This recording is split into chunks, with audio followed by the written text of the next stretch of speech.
بسم الله الرحمن الرحيم الحمد لله رب العالمين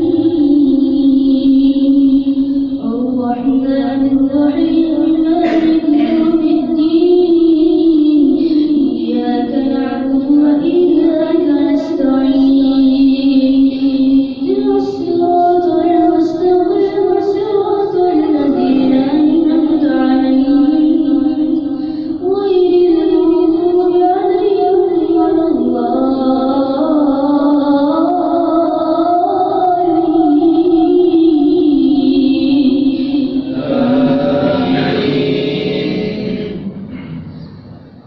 لقد رضي الله عن المؤمنين إذ يبايعونك تحت الشجرة فعلم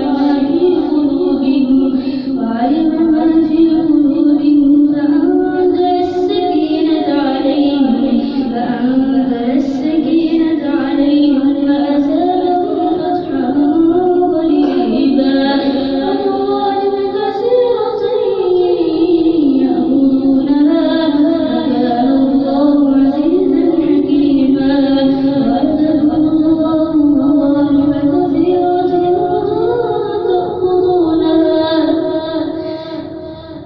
وأعدكم الله مغانم كثيرة تأخذونها فعجل لكم هذه لكف أيدي الناس عنكم ولتكون آية للمؤمنين ويهديكم صراطا مستقيما وأخرى لم تقدروا عليها قد أحاط الله بها وكان الله على كل شيء قديرا.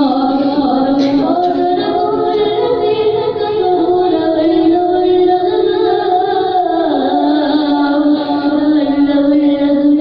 ثم لا يجدون وليا ولا نصيرا.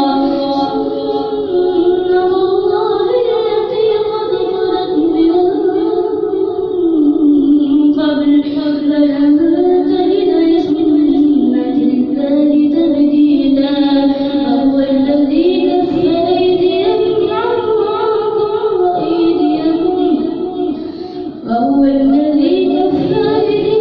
عنكم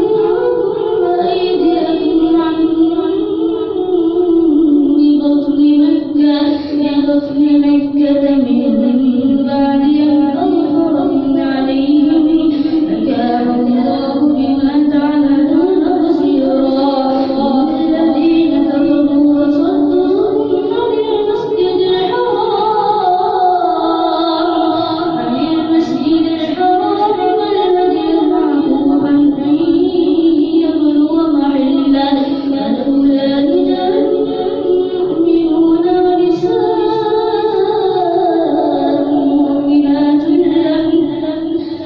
مؤمنات لم تعلموا أن تطهروهم فتصيبكم منهم معرة بغير علم ليدخل الله في رحمته من يشاء وتزيدوا لعلهم الذين كفروا منهم عذابا أليما.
والذي أرسل رسوله بالهدى ودين الحق ليظهره على الدين كله وكفى بالله شهيدا